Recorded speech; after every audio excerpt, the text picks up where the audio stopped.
Graça e paz a todos. Venho novamente trazer o conteúdo da Palavra de Deus para vocês.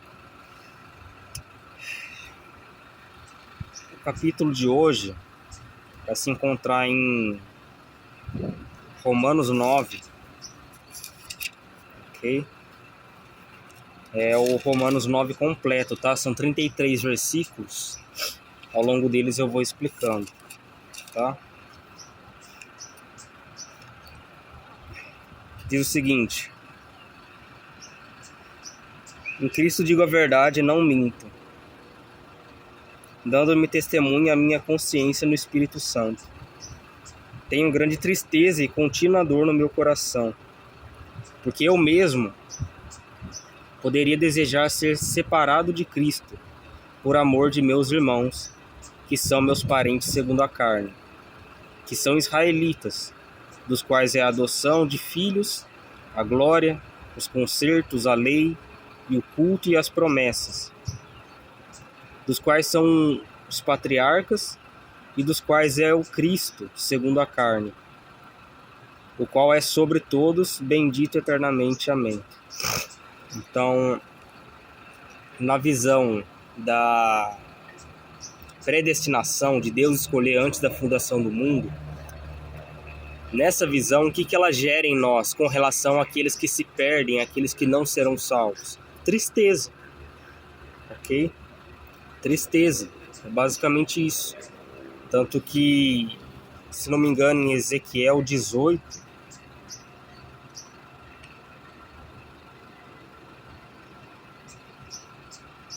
deixa eu ver o versículo agora.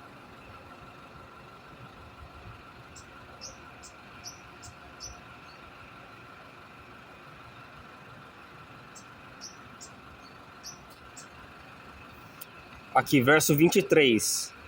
Ezequiel 18, 23. Desejaria eu de qualquer maneira a morte do ímpio? Diz o Senhor Jeová.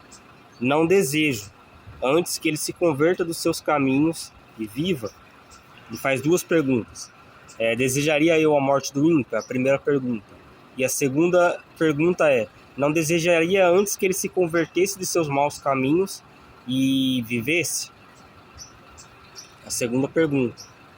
Daí no verso 24 ele relata o seguinte: mas desviando-se o justo da sua justiça e cometendo iniquidade, e fazendo conforme as abominações que faz o ímpio, por acaso ele viverá? De toda a justiça que tiver feito não se fará memória contra ele. Na sua transgressão que transgrediu, em seu pecado com que pecou, eles morrerá. Dizes, porém, o caminho do Senhor não é direito, não é reto. Então agora, ó casa de Israel, não é o meu caminho direito? Não são os vossos caminhos todos torcidos? Desviando-se o justo da sua justiça, e cometendo iniquidade morrerá por ela. E na sua iniquidade que cometeu morrerá. Mas convertendo-se o ímpio da sua impiedade que cometeu e praticando juízo e justiça, conservará esse a sua alma ainda em vida. Ok? Ele não está falando aqui de salvação espiritual, ok? Ele está falando de salvação na carne, porque a lei condenava o pecado e tinha muitos pecados que eram punidos de morte, ok? Então, ele conservaria sua própria vida, entende? Não está falando de salvação espiritual por obras, de maneira nenhuma, ok?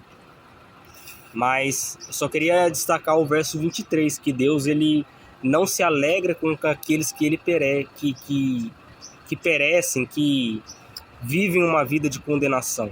Deus não se alegra com eles. E assim como Deus não se alegra, nós somos levados a também não se alegrar com a morte do ímpio, ok? Mas que ele se converta e tenha vida eterna, né? A gente quer que o ímpio se converta, porque não existe homem que seja justo no mundo. Todos os homens são naturalmente ímpios, ok? E se tem algo que freia a maldade do homem, essa é a graça de Deus.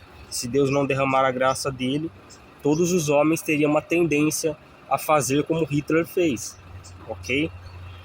E sair matando um monte de pessoas. Ou você acha que o genocídio já não é do ser humano? Compreende?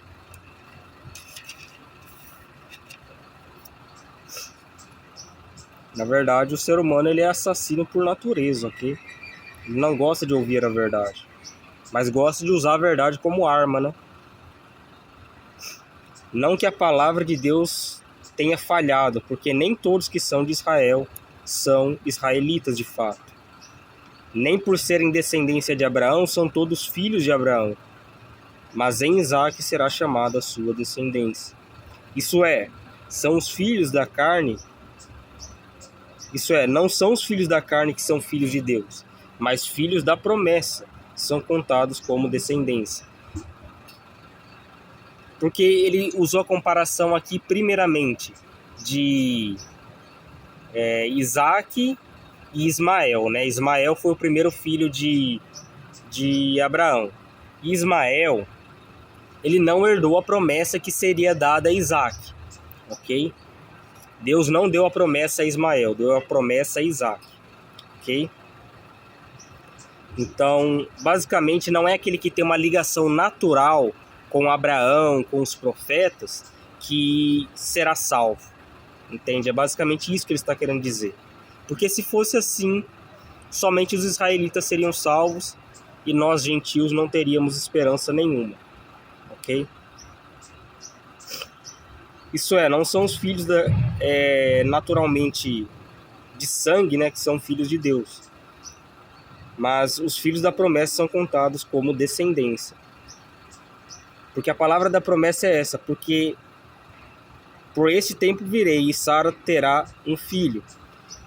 E não somente esta, mas também Rebeca, quando concebeu de Isaque, nosso pai, porque não tendo eles ainda nascido, nem tendo feito bem ou mal, para que o propósito de Deus, segundo a eleição, ficasse firme, não por causa das obras, mas por aquele que chama. Foi-lhe dito a ela, o maior servirá o menor, como está escrito, amei Jacó e aborreci Esaú. Então, eles não fizeram bem ou mal para que Deus escolhesse Jacó e aborrecesse Esaú, ok?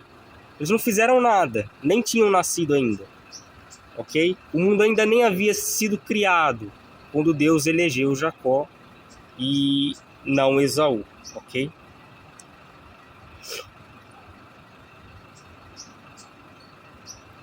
Foi-lhe dito a ela, o maior servirá o menor, como está escrito, amei Jacó e aborreci Esaú. Que diremos, porém, que há injustiça da parte de Deus com relação a isso? De maneira alguma. Pois diz a Moisés, compadecer-me-ei de quem me compadecer, e terei misericórdia de quem eu tiver misericórdia. Em outras palavras, Deus ele não é obrigado a dar a misericórdia dele para ninguém. É basicamente isso que ele está falando. Que a misericórdia de Deus ele dá a quem ele quer. E as pessoas dizem que Deus não abandona, mas o fato é, Deus abandona, ok?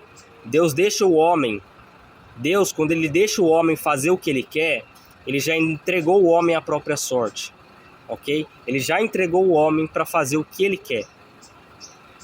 E logo depois eu quero ler a mensagem de, se não me engano, João 10, que Jesus fala que ele é o bom pastor, ok? E falar que o controle está na mão dele. Por isso que aqueles que são eleitos, ainda que eles vão para longe de Deus, esse mal, esse abandono temporário de Deus, ele geralmente não vai fazer com que o homem permaneça longe de Deus. Pelo contrário, Deus mesmo tem o poder para trazê-lo de volta. Ele tem poder para entregar esse homem à própria sorte ou para tomá-lo de volta para si mesmo, ok? Ele tem esse poder, é basicamente o que Cristo diz.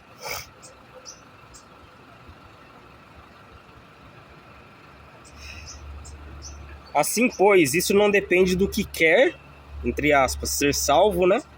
Nem do que corre para ser salvo, ou seja, do que faz alguma coisa para ser salvo, mas de Deus que se compadece, dá de sua misericórdia.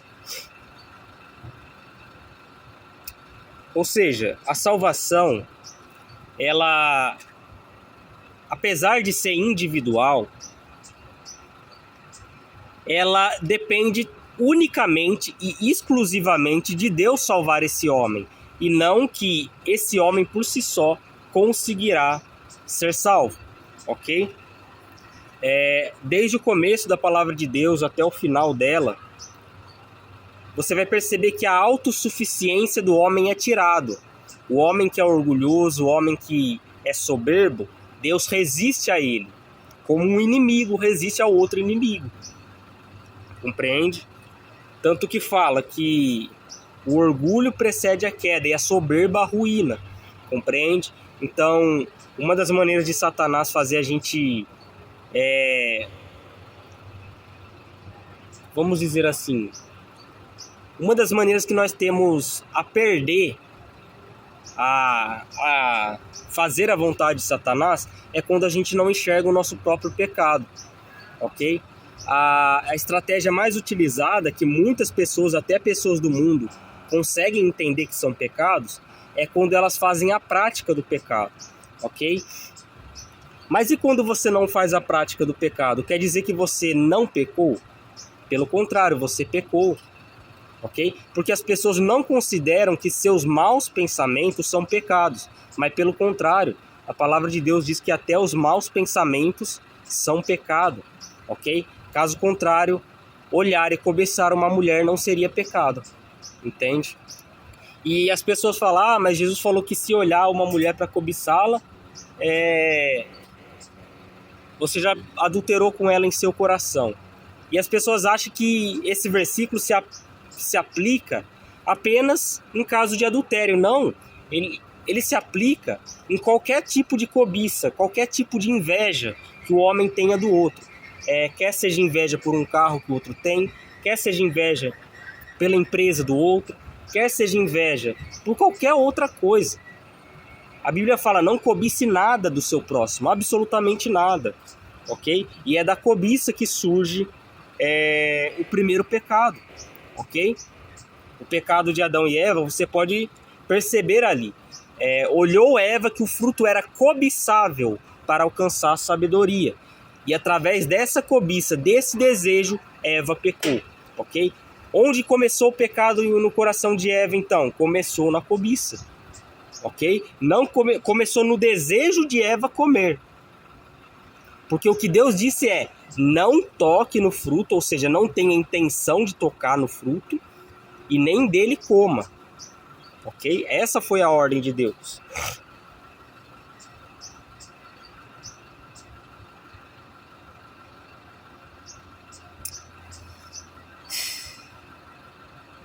Porque diz as Escrituras, verso 17 aqui, de Romanos 9.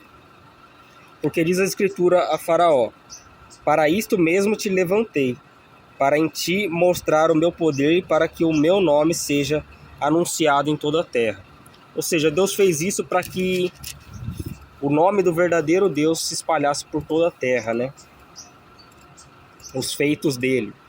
Tanto que o Egito, nessa época, era a maior potência global, ok? Era o maior exército, era o melhor exército do mundo ali, era o exército egípcio, ok? Era a maior potência global da época. Tanto que ele governava sobre várias partes do mundo, né? Logo depois compadecer-se de quem quer, endurece a quem quer. Logo, pois, ele se compadece de quem quer e endurece a quem quer. O que é esse endurece a quem quer? É basicamente o que eu falei aqui, o abandono de Deus, entregar o homem a seu coração maligno, para que ele vá a fundo no pecado. É basicamente isso. Deus não vai lá e fala no ouvido de Faraó para ele se endurecer, não. Ele vai lá e entrega Faraó a seu maligno coração. Ele não derrama nenhuma gota de graça sobre a vida de Faraó para salvá-lo. É basicamente isso, ok? Dir-me-ás então, por que se queixa ele ainda? Porquanto quem resiste à sua vontade? Ou seja, por que a gente faz essas questões ainda? Por que a gente faz ainda essas perguntas, sendo que a gente não pode resistir à vontade de Deus, né? Ele disse, quem resiste à sua vontade? Mas, ó homem, quem és tu para que discutas com Deus? Por acaso a coisa formada dirá o que a formou? Por que me fizeste assim? Ou não tem o oleiro poder sobre o barro para da mesma massa? Por que ele fala da mesma massa? Porque todos são malignos, todos os seres humanos são maus por natureza. Ok? Por isso que ele fala da mesma massa. Fazer um vaso para a honra e outro para a desonra.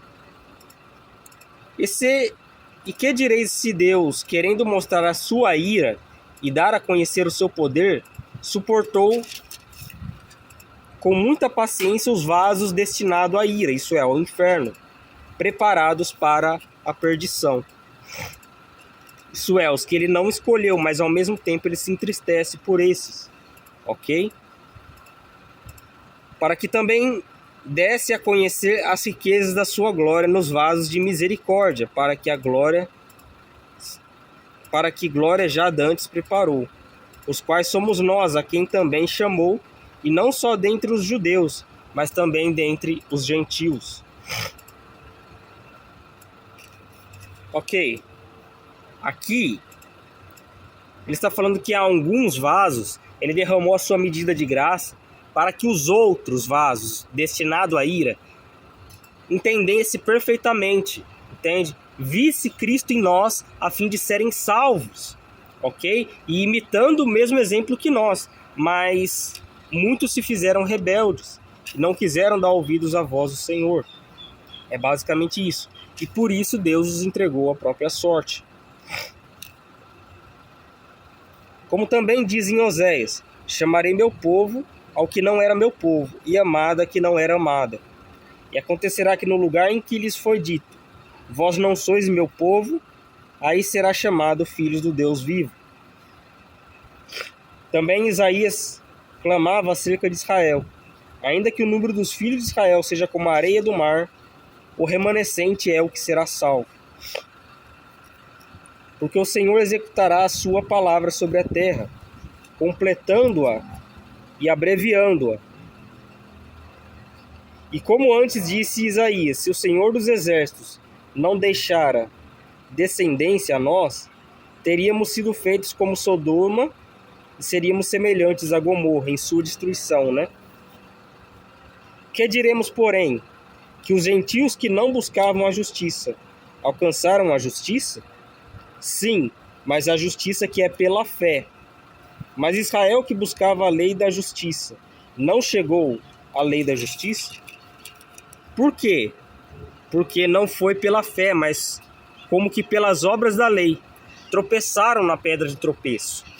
Então, eles não tentaram se submeter à fé unicamente para a salvação, ok? Eles tentaram colocar a fé e mais alguma coisa, ok? Como se a fé não fosse suficiente para salvar, entendeu? Como está escrito: eis que eu ponho em Sião uma pedra de tropeço e uma rocha de escândalo, e todo aquele que nele crer não será confundido. Essa pedra de tropeço, rocha de escândalo, é o próprio Jesus, que foi um escândalo para os judeus, ok? De sua época. Então, basicamente, ele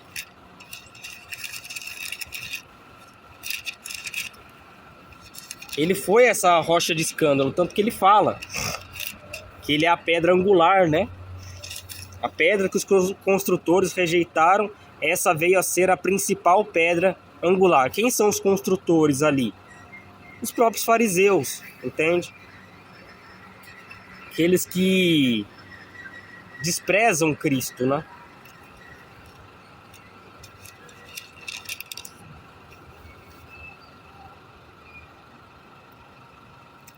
Olha o que ele diz em João 10. Na verdade vos digo que aquele que não entra pela porta no curral das ovelhas, mas sobe por outra parte, é ladrão e salteador. Nessa época, o curral das ovelhas ali, né? Era basicamente só tinha uma porta. E o ladrão tinha que basicamente entrar pelo muro, né? Porque nessa única porta o O pastor dormia para guardar as ovelhas. E basicamente, como as ovelhas poderiam começar a gritar, basicamente, né, fazer berreiro, então ele atraía com alimento as ovelhas, tal, pegava elas e levava embora, né? Então, basicamente, ele está falando de falsos líderes. Ele está falando não do diabo, ok? Quando ele fala que vem para matar, roubar e destruir, ele está falando dos fariseus. E o que os fariseus fizeram? Roubavam o povo nos dízimos e ofertas, mataram o Cristo, ok? O Salvador do mundo, e destruíam. É basicamente todo o conceito de fé, ok? Não somente o conceito de fé, mas destruíam famílias inteiras, ok? Com suas ações. Levavam pessoas a serem filhos do inferno 2 vezes mais que eles próprios, né? É o que Jesus disse. Depois de fazer um prosélito, que era um evangelismo, vocês tornam todos eles 2 vezes mais filhos do inferno do que vocês mesmos.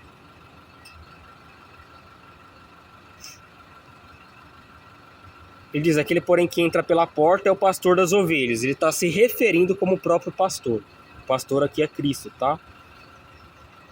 A este o porteiro abre as ovelhas, e as ovelhas ouvem a sua voz, e chama pelo nome as suas ovelhas e as traz para fora. Ou seja, aqui demonstrando que Cristo, ele conhece quem são suas ovelhas, porque ele as escolheu antes da fundação do mundo. Daí você pergunta, por que ele tirou para fora? Ele tirou para fora e deixou elas ir fazer o que quer? Não. Diz o seguinte, e quando tira para fora suas ovelhas, vai adiante delas, e as ovelhas o seguem, porque conhecem a sua voz. E como conhecer a voz de Deus? Pela palavra de Deus. Não tem outro motivo. Não tem outro jeito. Você tem que estudar a palavra de Deus para você conhecer a voz de Deus. E quando um pastor pregar sobre Deus, você vai saber se é Deus falando ou não. Se você não reconhecer nas falas dele a pessoa de Cristo que você conheceu verdadeiramente, levanta naquela hora, naquela mesma hora, não pense 2 vezes, saia do culto. Não fique coagido a ficar ali por causa de homens, ok? Esses homens não vão te levar ao céu. Pelo contrário, não fique ali dando seus ouvidos para ouvir fermento de fariseu, ok? Mas de modo nenhum seguirão o estranho, antes fugirão dele, porque não conhecem a voz dos estranhos. Tá vendo que o que eu disse agora tem tudo a ver com o versículo a seguir? Porque eu nem sabia que viria esse versículo a seguir. Porém, ele está falando, de modo nenhum vão seguir os estranhos, ok? É aqueles que tentam usurpar a autoridade de Cristo, né? Aqueles que basicamente usam de Cristo para comércio, é basicamente isso. Jesus disse-lhes essa parábola, mas eles não entenderam o que ele estava dizendo. Tornou, pois, Jesus a dizer-lhes, em verdade vos digo que eu sou a porta das ovelhas. Todos quantos vieram antes de mim são ladrões e salteadores. Tanto que aqui ele vai se definir como a porta e o próprio pastor, ok? Ele é tanto um quanto o outro. Todos que vieram antes de mim são ladrões e salteadores. Isso é os fariseus, né? Os falsos profetas da época dele. Mas as ovelhas não os ouvirão. Eu sou a porta. Mas quando fala, mas as ovelhas não ouvirão, a gente traduziria da seguinte forma, mas as minhas ovelhas não os ouvirão. As ovelhas de Cristo. Ok? Eu sou a porta. Se alguém entrar por mim, salvar-se-á. E entrará, sairá e achará pastagens. Isso é, ser recebido em si mesmo a vida eterna, né? E essa questão de passagem reflete que Deus ele manterá a nossa trajetória na Terra, ele cuidará de nós ao ponto de que a gente venha ser salvo no final, quer em vida, quer em morte, ok? Ele diz: o ladrão não vem senão para roubar, matar e destruir. Eu vim para que tenham vida e a tenham eternamente, né? Não com abundância, mas eternamente.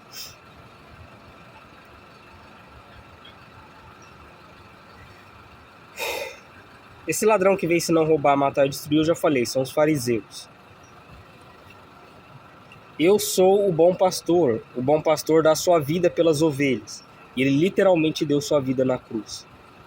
Mas o mercenário que não é pastor, tá vendo? Ele não tá falando do diabo. Ele não falou o diabo que não é pastor, não.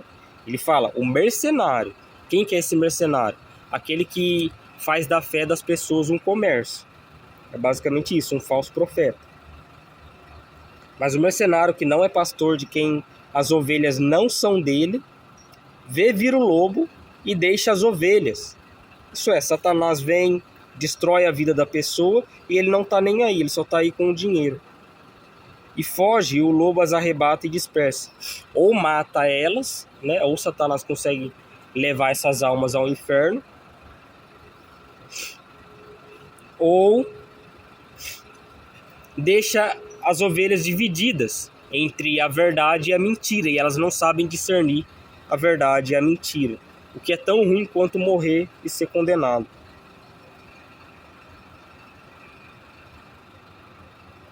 Ora, o mercenário foge porque é mercenário e não tem cuidado das ovelhas.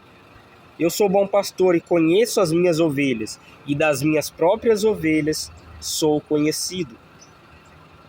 Assim como o Pai me conhece a mim, também eu conheço o Pai e dou a minha vida pelas minhas ovelhas. Ainda tenho outras ovelhas que não são desse aprisco. Que aprisco é esse que ele está falando? Eu tenho muitas outras ovelhas, muitos outros filhos, além dos muros de Jerusalém, além da nação de Israel. Ele estava falando de nós, gentios, ok? Nós que não fazemos parte da nação de Israel. Assim como o Pai conhece, tá? Ainda tem outras ovelhas que não são desse aprisco. Também me convém ajuntar estas, e elas ouvirão a minha voz. E ele diz: e haverá um só rebanho que Cristo cuidará, e um só pastor. Ou seja, Cristo é o pastor dessas ovelhas, e basicamente o rebanho será um só. Não será somente Israel, exclusivamente o povo de Deus como no passado, mas agora todas as nações poderá ser povo de Deus, todos aqueles a quem ele chamar para a salvação. Contanto, com relação àqueles que se perdem, devemos nos entristecer e orar por eles, ok? Porque não sabemos que entre aqueles que se perdem, se há um irmão de fato nosso ou não. Por isso, oremos também por aqueles que se perdem, ok? E também usemos da medida de graça que Deus deu a nós, a fim de imitá-lo, ok? A fim de ser imitadores de Paulo, como Paulo era imitador de Cristo, a fim de que, fazendo assim, a gente dê um bom testemunho, a fim de que esse homem se converta de fato e de verdade, a fim de que Deus nos use para gerar um desejo de nascer de novo no coração desse homem, ok? A ponto de eles, olhando para nós como igreja em sua totalidade, se todos praticarmos essa palavra, uma hora ou outra, ele vai mudar, ok? O ambiente vai influenciar e muito na maneira que a pessoa enxerga o mundo, ok? Se eu estiver rodeado de ímpios e falar que esses ímpios é meus amigos, uma hora eles vão influenciar na minha fala. Eu que antes não falava palavrão, vou começar a falar. Eu que antes não brigava, vou começar a brigar. Tá entendendo?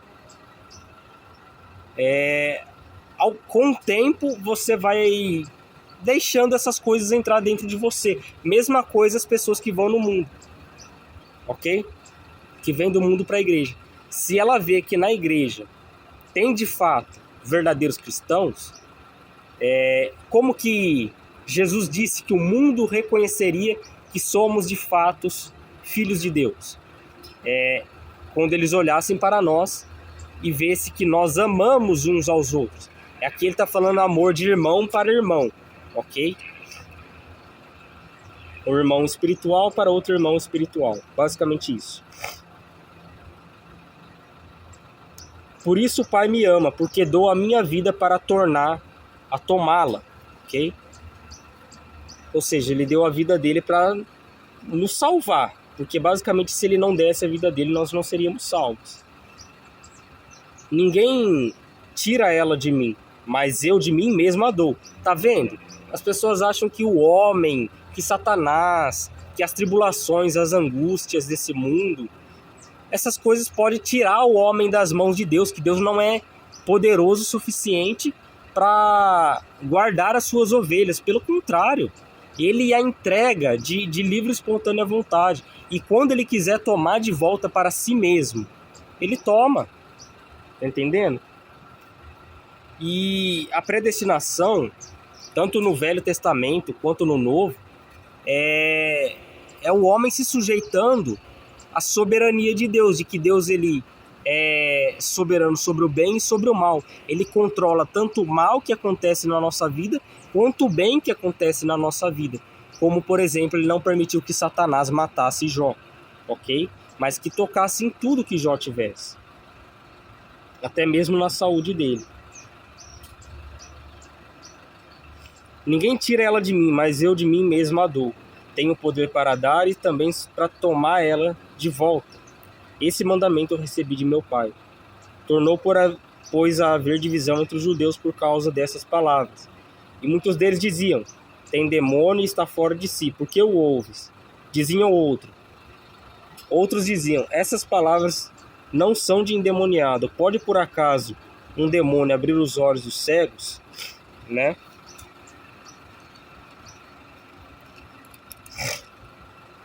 E em Jerusalém havia a festa da dedicação, e era inverno. E Jesus passeava no templo, no alpendre de Salomão. Rodearam-no, pois, os judeus e disseram-lhe, até quando terás a nossa alma suspensa? Se tu és o Salvador, né, o Cristo, fala a nós abertamente. Respondeu-lhes Jesus, já vos disse, e não creram. As obras que eu faço em nome de meu Pai, essa testemunha de mim. Mas vocês não creem, porque não sois das minhas ovelhas, como já vos tenho dito. As minhas ovelhas ouvem a minha voz, e eu as conheço, e elas me seguem. Eu dou-lhes a vida eterna, e nunca hão de perecer, e ninguém as arrebatará das minhas mãos. Esse perecer aqui, que significaria morrer, é morrer a segunda morte, ok? Que significaria o lago de fogo. Meu Pai que me deu elas é maior do que todos, e ninguém pode tomá-las da mão de meu Pai. Eu e o Pai somos um, ou seja, eu e o Pai é o mesmo, a mesma pessoa, ok? Eu e o Pai somos um.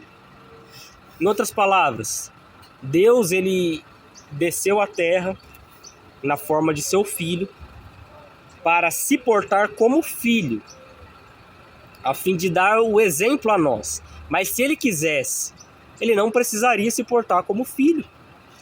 Mas ele se portou como filho em razão das Escrituras, ok? Porque ele mesmo profetizou a respeito de si mesmo, ok?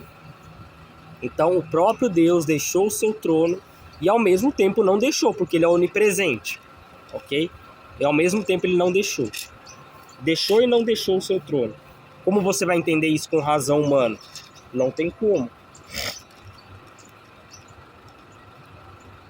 Os judeus pegaram então outra vez em pedras para o apedrejarem.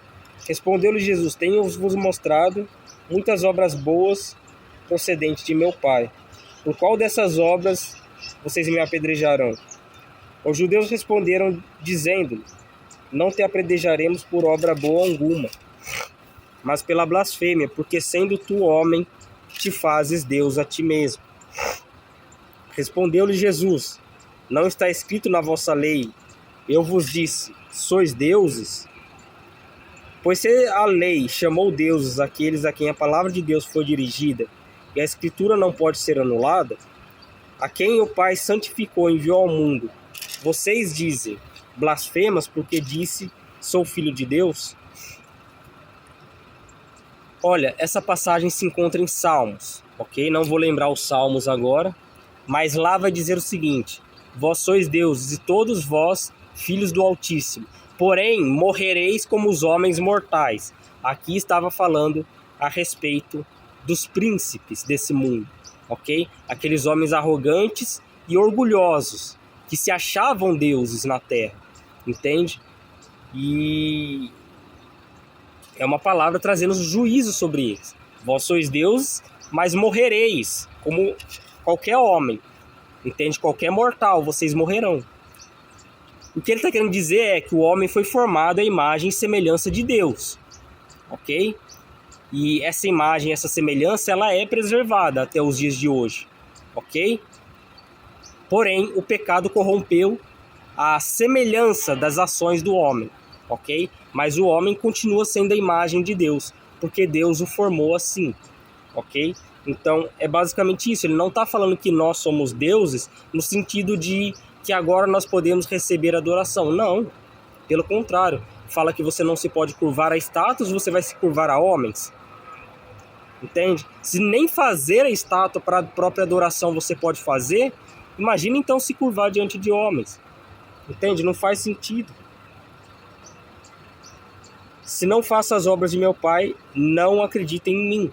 Mas se as faço e não crê em mim, crede nas obras, para que conheças e acredite que o Pai está em mim e eu nele. Procuravam, pois, prendê-lo outra vez, mas ele escapou de suas mãos. E retirou-se outra vez para além do Jordão, para o lugar onde tinha primeiramente sido batizado, e ali ficou. E muitos iam ter com ele e diziam: na verdade, João não fez sinal algum, mas tudo quanto João disse deste era verdade, e muitos ali creram nele. O que eu quero dizer é o seguinte: Jesus declarou que dos nascidos de mulher não existe profeta maior do que João Batista, ok? Porque depois de João Batista, encerrou-se a linhagem sacerdotal, ok? Encerrou-se. Não existe mais profetas depois de João Batista. Ele foi o último, ok? Profetas com aquele espírito de fazer milagres, essas coisas, esquece. Depois de João Batista não tem mais, ok? E vamos dizer o seguinte: João, ele não fez nada, basicamente. Ele só preparou o caminho do Senhor como estava prescrito nas Escrituras, ok? E o próprio João sabia que era ele que estaria preparando o caminho do Senhor. Então, quem revelou a ele? O próprio Deus. Compreende?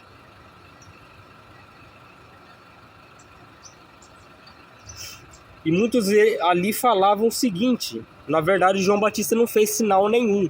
Ele não fez fogo descer do céu, ele não fez nada. Mas tudo que ele falou a respeito do Messias, a respeito desse Jesus, estava correto. Então eles creram que Jesus era o Salvador do mundo, ok? E como pode alguns ali crerem e outros não? É basicamente o que Paulo disse. A palavra de Deus, ela não falha, ela não falhou. Tanto que o próprio Deus fala que a palavra dele não torna para si mesmo vazia. Antes ela vai e cumpre o propósito pela qual Deus enviou ela, ok? Então, basicamente a palavra de Deus não falha, ok? E a predestinação depende de Deus. Só Deus pode olhar para os homens e dizer: esse será salvo e esse será condenado, ok? Somente Deus consegue fazer isso. Mas a questão é, muitas pessoas utilizam aquele versículo, né?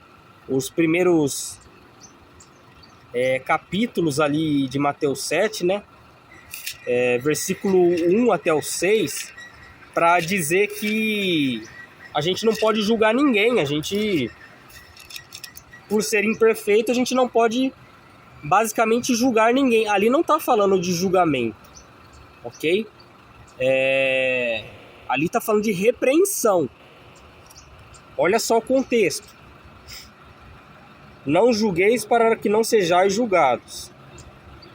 Por que não julgueis para que não sejais julgados? Porque com o juízo que você julgar o outro, o ser humano, você será julgado por ele. E com a medida que você medir o ser humano, ou seja, na medida das palavras que você falar a ele vai usar palavras tão pesadas quanto para julgar você. É basicamente isso. Aqui ele está falando de ser humano retribuindo mal por mal. Basicamente isso. Você julga mal ele vai julgar mal você também. Okay? Ele vai te julgar pela primeira impressão. É basicamente isso. E por que repara tu no argueiro que está no olho do teu irmão e não vê a trave que está no teu? Em outras traduções está um cisco no olho do irmão e uma trave no nosso olho, né? É basicamente isso que ele está falando. Ou como dirá seu irmão, deixa-me tirar o argueiro do teu olho, estando uma trave no teu. Ou seja, é alguém que está querendo ajudar o irmão, é alguém que está querendo, basicamente, repreender o irmão de pecado, quando ele está tendo pecados ou tão graves quanto o do irmão, ou até maiores, ok? Ele diz o seguinte: hipócrita, tira primeiro a trave do teu olho, então cuidarás em tirar o argueiro no olho do teu irmão. Ou seja, está percebendo que ele diz, primeiro tire o pecado do seu olho, para depois você tirar do olho do seu irmão?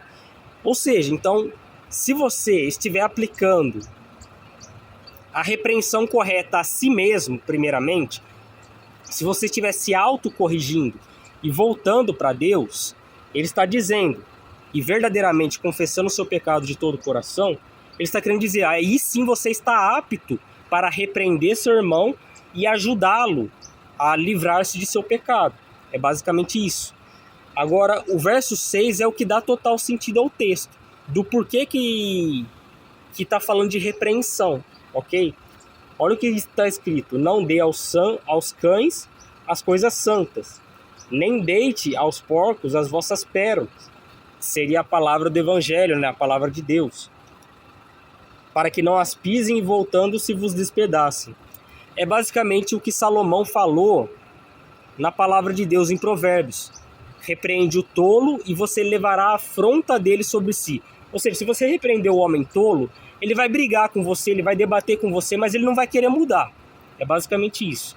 E ele diz, repreende o sábio e ele se fará mais sábio.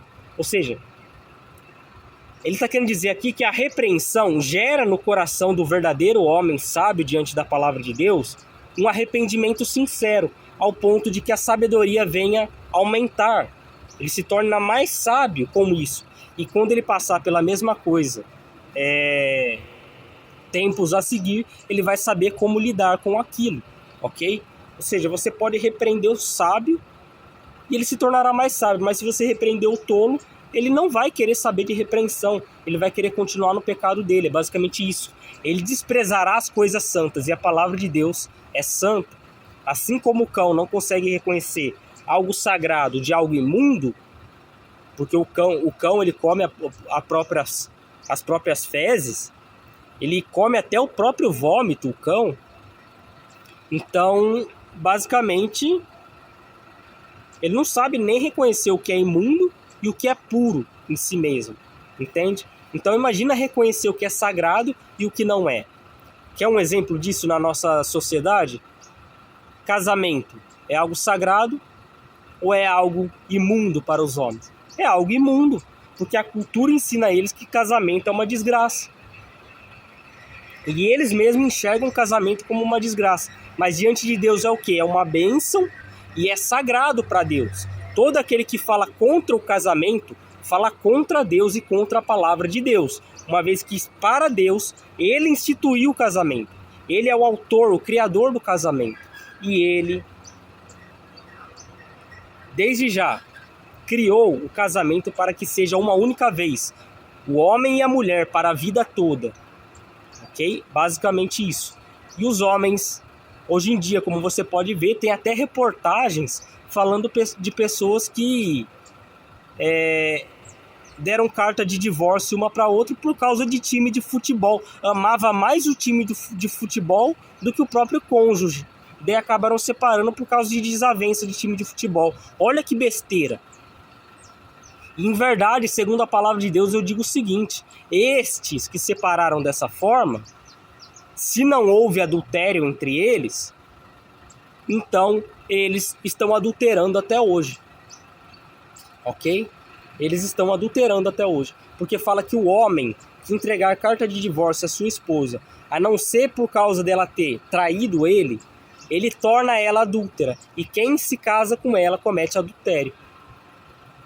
Mesmo depois de ter separado, comete adultério. Ou seja, se ela quiser voltar para alguém, vai ter que voltar para ele. Não vai poder voltar para outro, senão é como se ela estivesse fazendo a mesma coisa que a prostituta diante de Deus.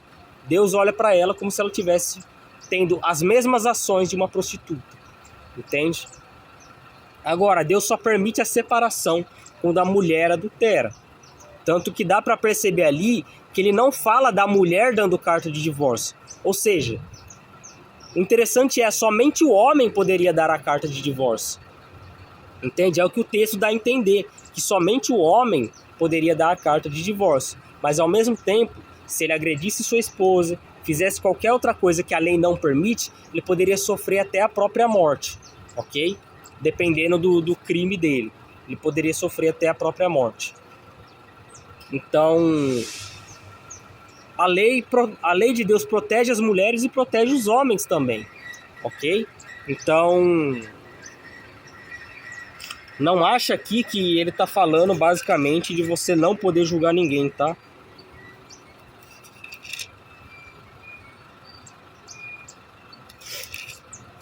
Vou ler aqui, ó, um pouquinho mais para frente.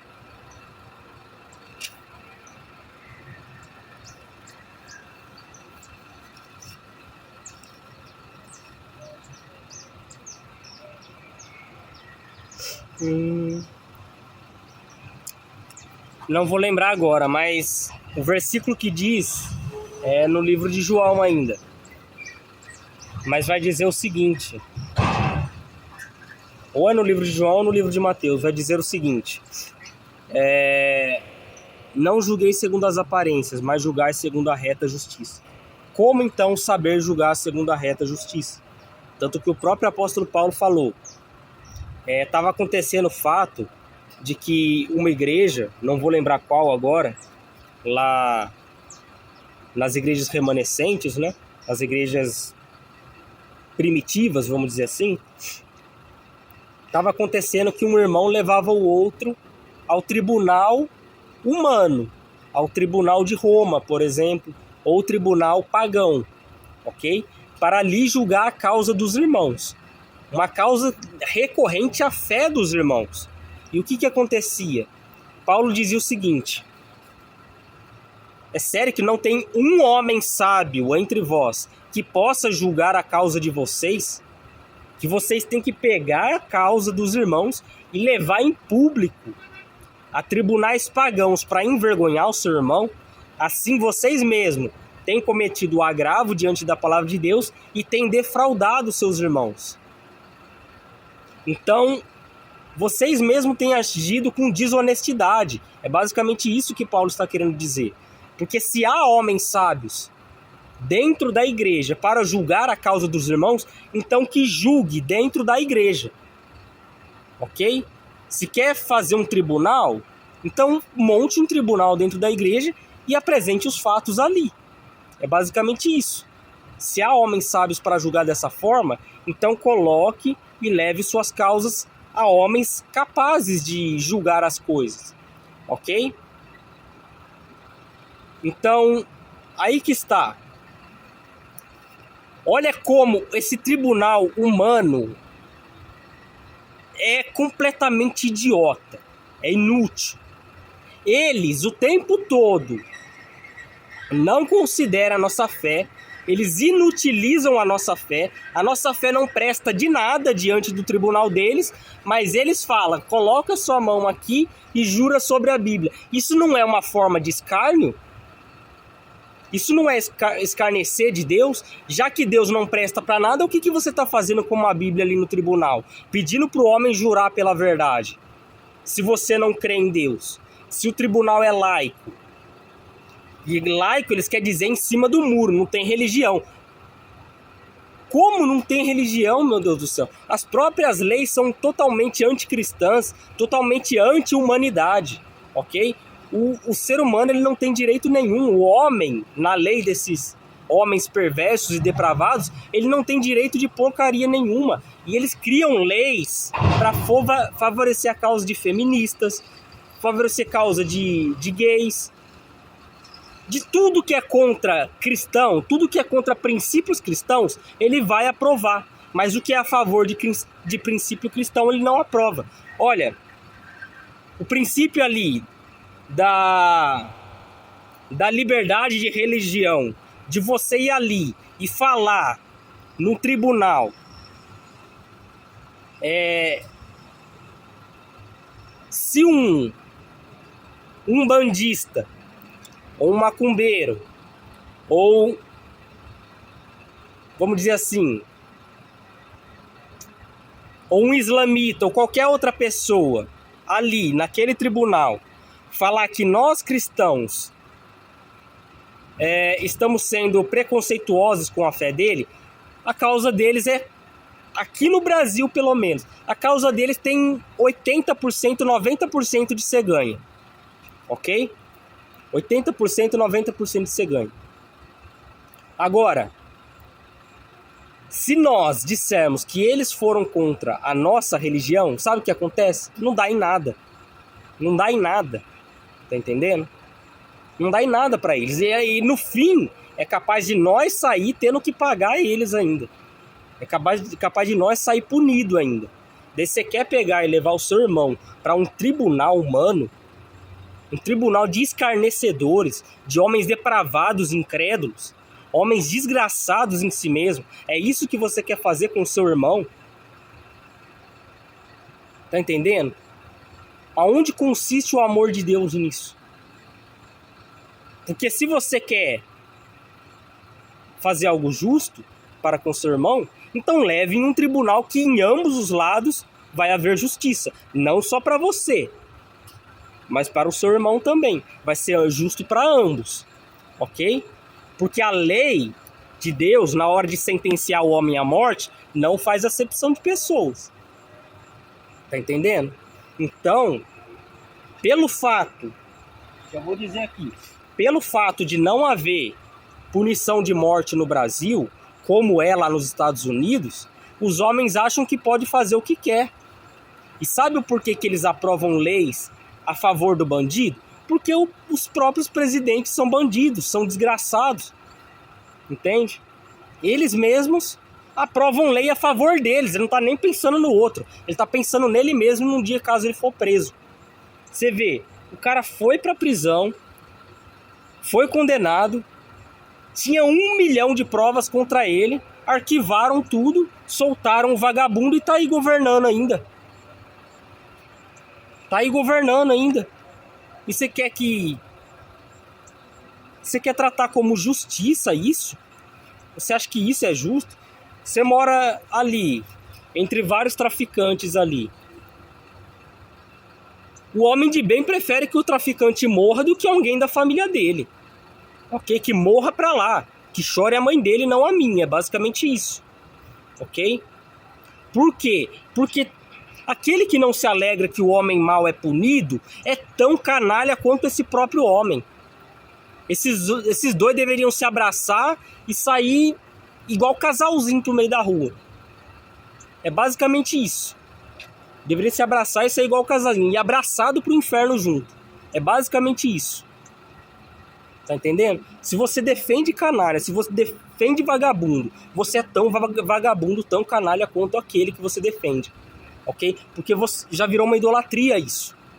Ok? E não é de hoje que eles idolatram um vagabundo de 9 dedos. Não é de hoje. Tá entendendo? Não é de hoje. E eu falo isso com relação também à família da minha sogra, tá? Porque eles pegam e defendem esse bandido. Defendem esse desgraçado. E eu sempre fui contra. Eu nunca votei nesse vagabundo. E se eu tiver a oportunidade de não votar, eu não voto também. Eu não voto em ninguém se eu tiver a oportunidade de não votar. Tá entendendo? Daí você vê, ele quer que o Brasil melhora, Mas olha a mentalidade do povo. Ah, ele roubou, mas fez alguma coisa. Então, se ele fazer alguma coisa, é permitido, então, ele roubar. Agora você, vai lá no mercado lá, começa a roubar meia prateleira lá pra ver se não vai levar você se você não vai pra cadeia. Você vai pra cadeia direto. Agora o vagabundo rouba milhões e fica lá. Se você roubar uma bala, você fica 7 dias preso.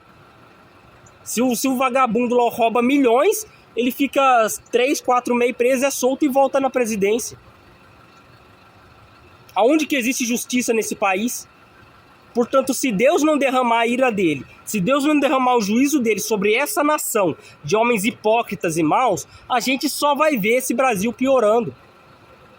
O Trump não foi lá e derrubou Nicolás Maduro do poder? Por que ele não vem e mata esse vagabundo do Lula também? Eu não quero que ele leve preso, eu quero que ele mata.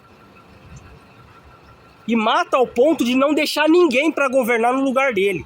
Mata todos aqueles que estão junto com ele também. Que morra todos. E agora você vai falar que eu tô sendo mal por causa disso? Não. A sentença deles é justa. Eu confio mais na palavra de Deus para julgar do que nesse tribunal desgraçado desse país. Eu preferia que esses homens morressem para que o Brasil fosse bem, para que meus filhos, seus filhos, pudessem prosperar de verdade, ter verdadeira prosperidade, não ficar com um imposto um atrás do outro em cima de nós, do que ficar essa desgraça que fica aí, ó, esses vagabundos reinando aí no poder, se achando deuses aí, ó, achando que nada vai acontecer. Tá entendendo? E daí eu e você não prospera por causa desses vagabundos. E você defende eles. Eles dão uma migalha pra nós. Eles roubam milhões, dão uma migalha de Bolsa Família, isso e aquilo, pra sustentar outros vagabundos que não querem trabalhar. Porque em muitos estados eles dependem desses benefícios, porque basicamente eles...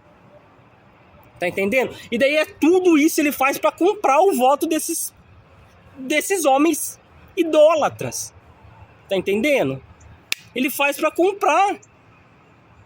Encheu a barriga do pobre, ele já tá satisfeito. Ele vai dar a vida pelo vagabundo, se for o caso.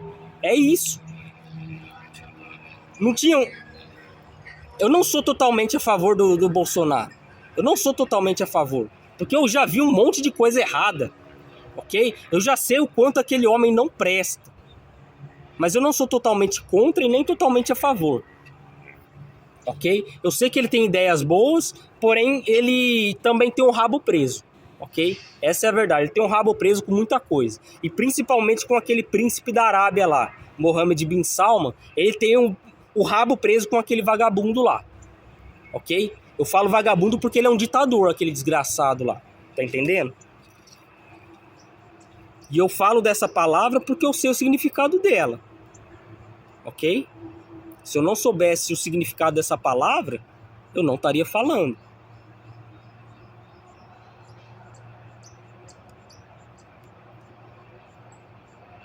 Aquele escândalo das joias lá, você acha... Ele vai para a Arábia Saudita, recebe um vagabundo desse no país nosso, janta com um vagabundo desse que persegue e mata cristão, que mantém a própria mãe em cárcere privado, janta com um vagabundo desse, recebe joias de um vagabundo desse aí, trata como se fosse amigo e diz que é cristão. Tá entendendo? Você não pode negociar com uns vagabundos desse, cara. Eles querem matar você, não tem argumento. O único argumento que eles têm contra nós é bala. Eles querem matar nós, eles querem enforcar nós, eles querem fazer tudo contra nós. Eles querem estrupar nossas filhas, que são virgens, pra matar elas fora da virgindade. Tá entendendo? Esses caras são os vagabundos, são os psicopatas. E não existe palavra psicopata na Bíblia. É louco. A palavra louco. O que é um louco? Aquele que nega uma realidade óbvia. Qual é a realidade óbvia? Morreu, vai receber o juízo de Jesus Cristo. Alá que se foda, porque Alá não é Deus. Ok? Alá que vai para o escambau, porque ele não é Deus. Shiva que vai para o escambau, porque também não é Deus. Buda que vai para o escambau, porque também não é Deus. Ok?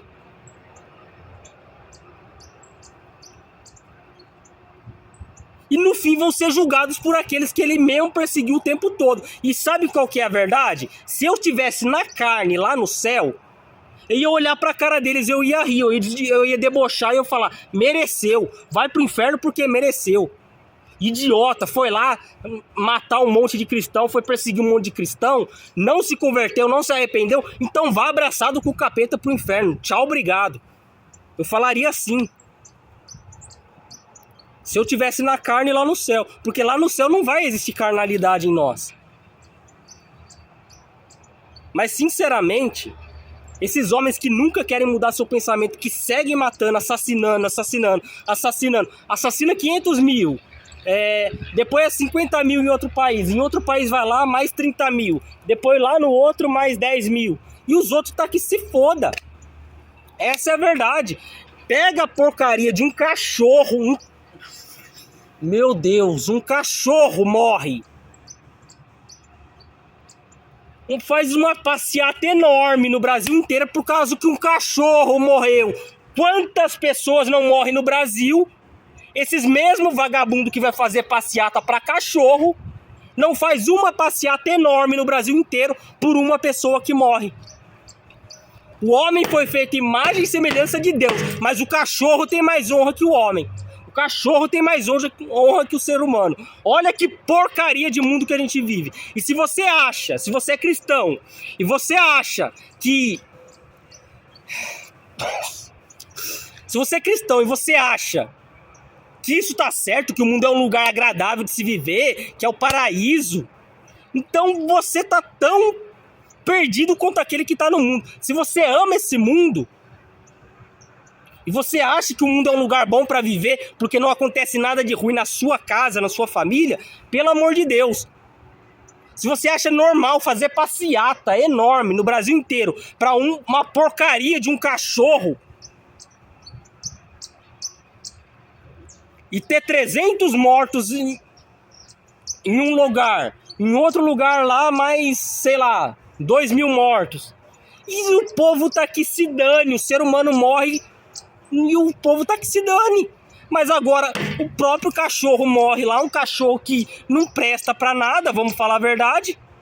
Ok? Entre o ser humano e entre o cachorro, eu prefiro que o cachorro morra. Tá entendendo? Eles não estão percebendo, mas estão agindo igual aqueles idólatras do passado. Pegava, sacrificava animais. Quando não resolvia, queria sacrificar seus filhos. O que é melhor você fazer? Sacrificar a ovelha ou sacrificar o ser humano? Hã? Porque olha, a ovelha, eles pegam e fazem uma ovelha sem defeito. Pega do melhor das suas ovelhas e sacrifica. Mas em algumas tribos indígenas, o que eles fazem? A criança nasce com defeito. Criança que é a imagem e semelhança de Deus. Eles matam. E você acha normal.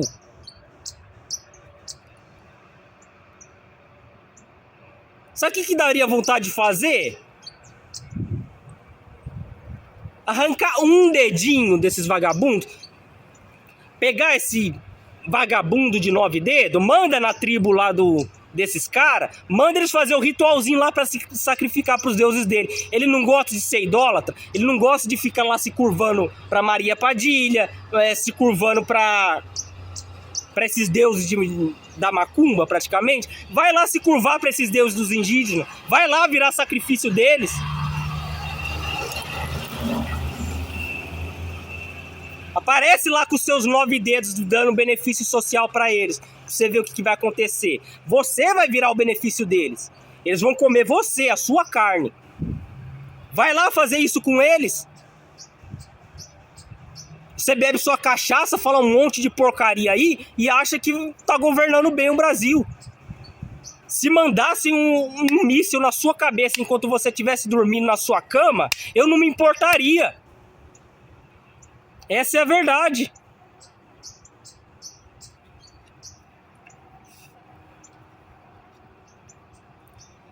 Agora, defende um bandido desse. Se bobear, até morrem por um bandido desse. E você quer que eu fale o quê?